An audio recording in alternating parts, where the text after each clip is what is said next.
Hey everyone, doing another part of the Commander series. This time I'm talking about the green Commander deck. Guarded by Nature. Guided by Nature. Guided by Nature. I can read. And in fact, and speaking of reading, we have the three best, or I should say most valuable cards from the deck according to each player. And we'll be going through each of them briefly. If you want to know more details about them, look at the section below the video, and you can follow along. We will have this on our website, collectorstore.com, for $29.99. So you should pick it up while you can. All right, so let's talk about the Planeswalker. Let's get right into this Planeswalker here. And again, in case you haven't watched their videos, Planeswalkers for the first time in this commander set can act as your commander. That's a new rule for commander. People would sometimes play that in their casual groups. They would toy around with those rules, but in this set they've made it official. Yeah. So let's get right into her. So she's a Planeswalker. It seems that she's kind of an elf fairy. Planeswalkers don't really have a creature type, but from the flavor it seems like that. She's 5 to play and comes in with 3 loyalty counters. Now her first ability gives her 2 additional loyalty counters, and it gives her puts in a token into play that's a 1/1 green Elf Druid creature token that you can tap for a green mana. So you won't be able to tap it the turn that she comes into play and get mana that turn. But if you need to protect her a bit, you still have a chump blocker. Yeah. And you're adding 2 loyalty counters, which helps her. Those add up pretty fast. Planeswalkers that can produce tokens to protect themselves is really good. Let alone, in this case, you can add mana to your mana pool afterwards. That's really sweet. And green already has ramp in it as a big part of what green is. So yes, she costs 5 to play, but there's a good chance that a lot of times you're going to be getting her out on turn 4, or maybe even occasionally turn 3. Yeah. So being able to get an early Planeswalker out and protect herself, that can really put you in a good place for the whole rest of the game. Really good. So her second ability, it really is situational, and I could see this of all the second abilities of the Planeswalkers in this set, one that may not be used as often, especially in a multiplayer game where it may not be as useful, but it's certainly could save you in a lot of situations. So it's a -2, and what it says is just destroy target artifact or enchantment. Yeah, which really is the most people it's going to see is inside this Commander series, I think, because as we've already gone through the white deck, Forge and Stone, and built from scratch the red one, they will love artifacts. So she can give you a lot of control in that case. So if there's something that's really big and scary, gone. Yeah, and there's a lot of artifacts and enchantments that are really powerful that even if you don't need that ability or you don't end up using it, just having it as a threat can really be a big part of the game. So, yeah, that's true. And then her final ability is only a -6, so she comes in with 3 loyalty counters, gets 2 each turn, and you only have to use 6. So if nobody hits her, the first turn she comes into play, you +2 her, she's at 5. Second time it gets around, you +2 her again, she's now at 7. So the third turn, second turn after you played her, but the third turn that she's been on the battlefield, you can use her ultimate and not even lose the Planeswalker, which is key. Yeah. And her ultimate is you draw a card for each creature you control. Each green creature. Each green creature. So, and based on your math that you just pointed out, you should have at least 2 of the green elf tokens that she produced, which means you're going to be drawing at least 2 cards. Obviously not getting an emblem like with the other Planeswalkers, but you are getting something that's really quick, really easy. And, I was just thinking, I think you could get her out by second turn.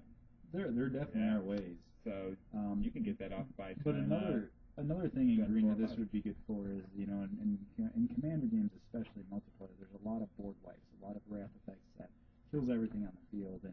And with her, you play her right after somebody wipes the board.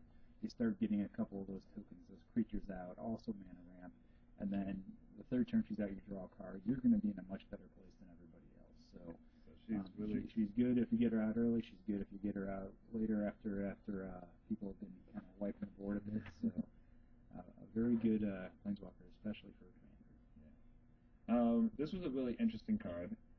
Song of the Dryads. It's a 3-drop enchantment aurora. You can enchant any permanent, and it becomes a colorless forest land.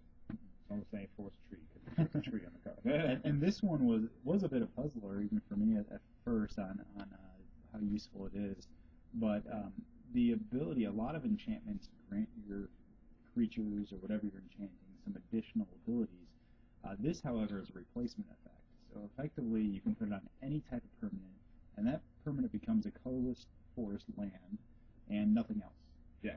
And it's even more powerful in some cases in Commander, because even if you have something that can produce green mana and your Commander doesn't have green in its color identity, that it produces colorless mana instead. So granted, they wouldn't need the green mana, but still, it is an additional effect in Commander that wouldn't be there in other formats. So. Yeah, and this card, I had to double check its ruling, so you will see a lot of confusion with this card, I think, because it becomes a forest land. Mm-hmm. So it loses all of its abilities, all of its attributes, which this card doesn't specify. Mm-hmm. Unlike, for example, there's the frog cards that Mm-hmm. that specifically says they lose the abilities. Mm-hmm. So if you play this and your friends call you a liar, you can refer to this video, and we'll back you up. Yes, it is a replacement effect. You just imagine nothing else is on the card, and this is all that it says.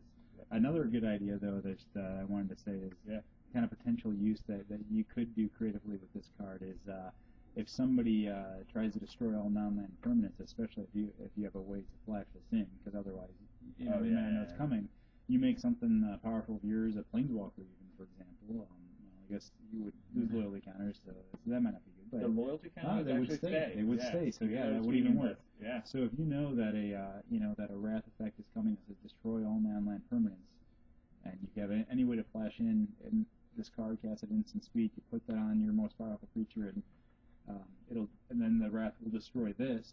But as it resolves, that permanent still lands. So you'll be the only one with anything left in the battlefield, and it'll be the most powerful permanent you have on the battlefield. So. Yeah. So that's a good point. I'm sure there's things that can flash that in. Absolutely. And then we have the Imperious Perfect. It is a Elf Warrior 2/2 that makes your other Elf creatures get +1/+1, and you can tap a forest in itself to get a 1/1 green Elf Warrior creature token onto the battlefield.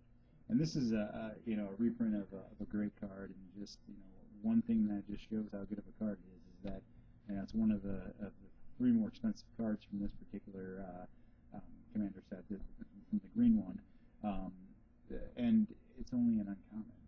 It's not even a rare or mythic rare. It is just such a key important card in elf decks. If you're trying to do an elf tribal deck of any type, this is one of those cards that people say is very key in an elf deck. It is, and there are a lot of cards out there that can make copies of creatures. So you make copies of her, you get a series of them, just keep pumping up the elf army. Mm-hmm. So, and then there's a lot of effects. and there's a lot of other elves too in this commander deck that give you bonuses based on how many elves you control. So and she gives all other elf creatures 1/1, and she can also add elf tokens to the battlefield. So you can use her to create more and more elves and keep bumping them up with her abilities. So this is another great deck. Good job, Magic. And again, you can buy it on our website, $29.99. The link's actually below as well. And don't forget to use the coupon code FREESHIP if you spend $100 or more.